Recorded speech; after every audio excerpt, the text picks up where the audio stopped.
Good morning everyone. तो दोस्तों आज की इस वीडियो में हम लोग variation of resistance with temperature इस कंसेप्ट के बारे में बात करेंगे। ठीक है, मतलब टेम्परेचर के साथ साथ रेजिस्टेंस कैसे चेंज हो रहा है उसके बारे में हम लोग यहाँ पर बात करने वाले हैं। तो सपोज दोस्तों यहाँ पर कोई भी एक कंपोनेंट है, ठीक है, कोई भी एक कंपोनेंट है, मान लेते हैं ये, और इस कंपोनेंट का मान लेते हैं टी नॉट टेम्परेचर पे रेजिस्टेंस है, मान लेते हैं आर नॉट। ठीक है, अब टेम्परेचर आपने बढ़ाया, आपने टेम्परेचर क्या किया, मान लेते हैं चेंज किया।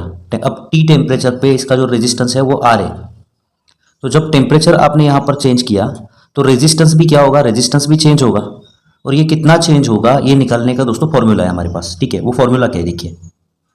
तो फॉर्मूला है दोस्तों R is equal to this, R is equal to R nought bracket के अंदर 1 प्लस अल्फा, अल्फा के अंदर एक और bracket T minus T nought. ठीक है, ये फॉर्मूला है दोस्तों।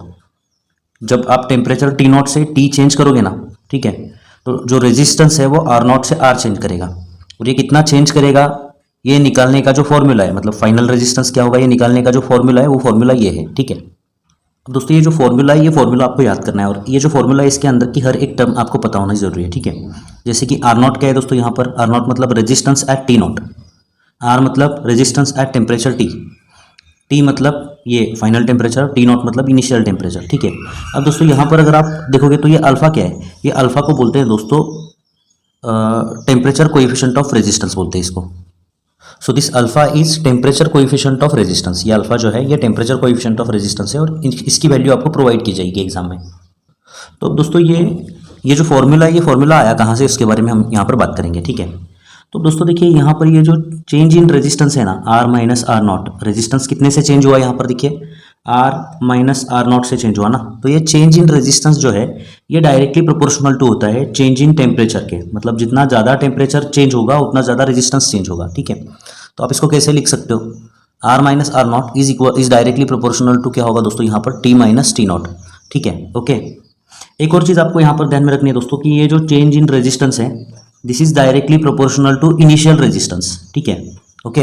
तो इनिशियल रेजिस्टेंस जितना ज़्यादा होगा उतना चेंज इन रेजिस्टेंस ज़्यादा होगा। ठीक है, ये बात आपको ध्यान में रखनी है। अब अगर दोस्तों ये दो इक्वेशंस अगर सिंगल इक्वेशंस में हमें लिखने तो हम कैसे लिखेंगे इसको, तो देखिए दोस्तों R minus R nought is directly proportional to R nought and T minus T nought. ठीक है, ओके। अब अगर दोस्तों ये प्रोपोर्शनलिटी साइन आपको इक्वल टू साइन में कन्वर्ट करना है तो आपको क्या करना होता है, आपको लेना होता है दोस्तों यहाँ पर एक कांस्टेंट। ठीक है, इज इक्वल टू आपको लेना होता है यहाँ पर एक कांस्टेंट। ठीक है, और कांस्टेंट के आगे ये आपको लिखना है R nought T minus T nought. ठीक है, ओके। अब दोस्तों ये जो कांस्टेंट है ये कांस्टेंट ही अल्फा लेटर से दिखाया जाता है। इस कांस्टेंट को ही दोस्तों टेम्परेचर कोएफिशिएंट ऑफ रेजिस्टेंस बोला जाता है। ठीक है, ओके। तो ये जो इक्वेशन है इस इक्वेशन में अगर दोस्तों हम लोग यहाँ पर देखिए अल्फा पुट करें, इस कांस्टेंट की जगह पर अगर हम अल्फा पुट करेंगे, ठीक है, तो हमें क्या फॉर्मूला मिलेगा देखिए, अल्फा इंटू आर नॉट, अंदर क्या बचेगा टी माइनस टी नॉट। ठीक है, अब दोस्तों क्योंकि हमें यहाँ पर देखिए आर के लिए इक्वेशन निकालना है तो हम क्या करेंगे, ये आर नॉट को उधर भेजेंगे। तो आर नॉट को अगर हम उधर भेजेंगे तो हमें क्या मिलेगा देखिए, आर नॉट उधर जाने के बाद प्लस हो जाएगा ना। ठीक है, ओके। तो ये आर नॉट उधर जाने के बाद प्लस हो जाएगा, आप उसको बाद में भी लिख सकते हो, इनिशियली भी लिख सकते हो। ठीक है, सो आर नॉट प्लस ये जो है अल्फा आर नॉट, अंदर क्या बचेगा टी माइनस टी नॉट। ठीक है, ओके। अब दोस्तों ये दो टर्म्स के अंदर से यहाँ पर आर नॉट जो है वो कॉमन आ सकता है। सो आर नॉट कॉमन निकलेगा, यहाँ पर क्या बचेगा, यहाँ पर बचेगा 1, यहाँ पर क्या बचेगा अल्फा, और अंदर बचेगा टी माइनस टी नॉट। ठीक है, ओके। तो ये आर के लिए जो इक्वेशन हमने यहाँ पर लिखा हुआ है दोस्तों, ये इक्वेशन यहाँ पर प्रूव हो गया। ठीक है, अब दोस्तों एग्जाम में आपको एक तो आर निकालने को बोला जाएगा या दोस्तों आपको अल्फा निकालने को बोला जाएगा। ठीक है, तो अल्फा के लिए इक्वेशन कैसे निकलेगा, ये जो अल्फा है इस अल्फा के लिए इक्वेशन इसको आपको सॉल्व करना होगा, या दोस्तों आप अल्फा का इक्वेशन याद कर लीजिए। यहाँ पे अगर आप अल्फा रखते हो और ये जो टर्म है उसको उधर भेजते हो तो दोस्तों अल्फा के लिए इक्वेशन आपको मिलेगा। अल्फा के लिए क्या इक्वेशन मिलेगा देखिए, अल्फा इज इक्वल टू ये हो जाएगा आर माइनस आर नॉट, ये टर्म उधर जाएगी, ये टर्म उधर जाने के बाद आपको क्या मिलेगा देखिए, यहाँ पर आर नॉट, अंदर क्या बचेगा टी माइनस टी नॉट। ठीक है, तो एग्जाम के लिए दोस्तों आपको एक ये फॉर्मूला याद करना है।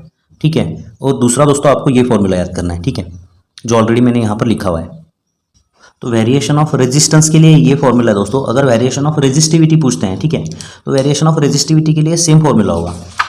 देखिए दोस्तों सपोज ये कोई भी एक कंपोनेंट है, टी नॉट टेम्परेचर पे इसका रेजिस्टेंस है आर नॉट और इसकी रेजिस्टिविटी है रो नॉट, और टी टेम्परेचर पे इसका रेजिस्टेंस आर है और रेजिस्टिविटी रो है। ठीक है, तो चेंज इन रेजिस्टिविटी के लिए सेम फॉर्मूला होगा दोस्तों। यहाँ पर सिर्फ यहाँ पर आर की जगह पर आपको रो पुट करना है और आर नॉट की जगह पर आपको यहाँ पर देखिए रो नॉट पुट करना है, ठीक है। ये रेजिस्टिविटी एट टी नॉट, ये रेजिस्टिविटी एट टी टेम्परेचर है और ये resistivity eight T not temperature है, और अंदर जो है वो वैसे ही रहेगा।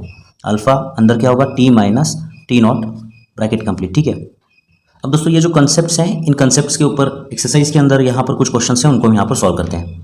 तो इस कंसेप्ट के ऊपर एक क्वेश्चन देखिए दोस्तों एक्सरसाइज के अंदर, a silver wire has a resistance of 4.2 ohm at 27 degree Celsius and a resistance of 5.4 ohm at 100 degree Celsius, ठीक है। तो यहाँ पर देखिए दोस्तों एक सिल्वर की वायर है और जिसका टी नॉट टेम्परेचर मतलब कितना है 27 डिग्री सेल्सियस पे, उसका जो रेजिस्टेंस है वो है दोस्तों 4.2 ओहम, और जब टेम्परेचर आप चेंज करते हो, कितना करते हो, 100 डिग्री सेल्सियस करते हो, ठीक है, तो उसका जो रेजिस्टेंस है वो हो रहा है दोस्तों यहाँ पर देखिए 5.4 ओहम। टेम्परेचर इतना चेंज करने पर रेजिस्टेंस जो है वो इतना चेंज हो रहा है, ठीक है। तो आपको क्या पता करना है, determine the temperature coefficient of resistance. तो आपको यहाँ पर दोस्तों अल्फा पता करना है। तो अल्फा का फॉर्मूला ऑलरेडी यहाँ पर देख चुके हैं दोस्तों। अल्फा का फॉर्मूला क्या देखिए, R minus R nought divided by R nought bracket के अंदर टी माइनस टी नॉट, ठीक है। तो सिंपली आपको यहाँ पर वैल्यूज़ को पुट करना है दोस्तों अल्फा निकालने के लिए। So alpha is equal to what, R minus R nought divided by R nought, अंदर क्या बचेगा दोस्तों, टी माइनस टी नॉट, ठीक है। तो सिंपली वैल्यूज़ को पुट करिए दोस्तों, ये हो जाएगा 5.4, ये हो जाएगा 4.2 डिवाइडेड बाय आर नॉट कितना है 4.2, और टेम्परेचर चेंज कितना है देखिए 100 माइनस 27, 100 माइनस 27, ठीक है। तो ये 5.4 माइनस 4.2 कितना हो जाएगा 1.2, डिवाइडेड बाय दोस्तों ये हो जाएगा 4.2, और मल्टीप्लाइड बाय 100 माइनस 27 कितना हो जाएगा, ये हो जाएगा 73, ठीक है। अब अगर इसको आप कैलकुलेट करोगे लॉग टेबल का यूज़ करके, तो आपको जो आंसर मिलेगा वो मिलेगा देखिए 0.0039, ठीक है। तो अल्फा आपको यहाँ पर मिलेगा 0.0039, ये हमने निकाला है आंसर। आपके टेक्स्ट बुक में जो आंसर है वो भी करेक्ट है, ये भी करेक्ट है, ठीक है। डेसिमल पॉइंट सिर्फ जो है वो शिफ्ट हो जाएगा, ठीक है। और फिर दोस्तों ये अल्फा का यूनिट क्या होगा, देखिए रेजिस्टेंस का यूनिट क्या होता है, ओहम, डिवाइडेड बाय ये रेजिस्टेंस का यूनिट क्या होगा, ओहम, और टेम्परेचर का यूनिट क्या होगा यहाँ पर डिग्री सेल्सियस। ओहम से ओहम कट जाएगा और ये अल्फा का जो यूनिट है वो पर डिग्री सेल्सियस हो जाएगा, क्या हो जाएगा, पर डिग्री सेल्सियस, ठीक है। ओके, एक और एग्जांपल है आपके टेक्स्ट बुक में, उसको हम यहाँ पर सॉल्व करते हैं। सेम कंसेप्ट के ऊपर दोस्तों एक और क्वेश्चन है पेज नंबर 215 के ऊपर, एग्जांपल नंबर 11.7। तो ये एग्जांपल क्या है, रीड करिए दोस्तों। A piece of platinum wire has a resistance of 2.5 ohm at 0 degree Celsius. तो यहाँ पर दोस्तों एक प्लैटिनम की वायर है जिसका रेजिस्टेंस कितना है 0 डिग्री सेल्सियस पे, मतलब टी नॉट जब 0 डिग्री सेल्सियस है तब उसका रेजिस्टेंस जो है आर नॉट वो कितना है 2.5 ओहम है, ठीक है। If its temperature coefficient of resistance is 4 into 10⁻³ पर डिग्री सेल्सियस, मतलब अल्फा की वैल्यू यहाँ पर प्रोवाइड की गई है 4 इंटू 10⁻³ पर degree Celsius. Find the resistance of the wire eight 80 degree Celsius, मतलब आपको क्या करना है दोस्तों, यहाँ पर ये जो वायर है इसका रेजिस्टेंस आपको निकालना है जब टेम्परेचर 80 डिग्री सेल्सियस होगा, ठीक है। मतलब टेम्परेचर जब 80 डिग्री सेल्सियस होगा तो आर की वैल्यू आपको निकालनी है, ठीक है। तो यहाँ पर दोस्तों ऑलरेडी हम फॉर्मूला देख चुके हैं, देखिए ये R nought alpha T nought इनके बीच का रिलेशन ये है, ठीक है। तो आर निकालने के लिए हम लोग ये फॉर्मूला यूज़ करेंगे। तो दोस्तों देखिए यहाँ पर फॉर्मूला क्या है, फॉर्मूला है दोस्तों देखिए R is equal to R nought, bracket के अंदर क्या बचेगा 1 plus alpha T minus T nought, ठीक है। ओके, तो सिंपली आपको क्या करना है दोस्तों, ये जो फॉर्मूला है इसके अंदर वैल्यूज़ को डालना है। तो यहाँ पर देखिए दोस्तों R is equal to what, R nought की वैल्यू कितनी है 2.5, अंदर क्या होगा 1 प्लस अल्फा की वैल्यू कितनी है 4 इंटू 10⁻³ 4 इंटू 10⁻³, ठीक है।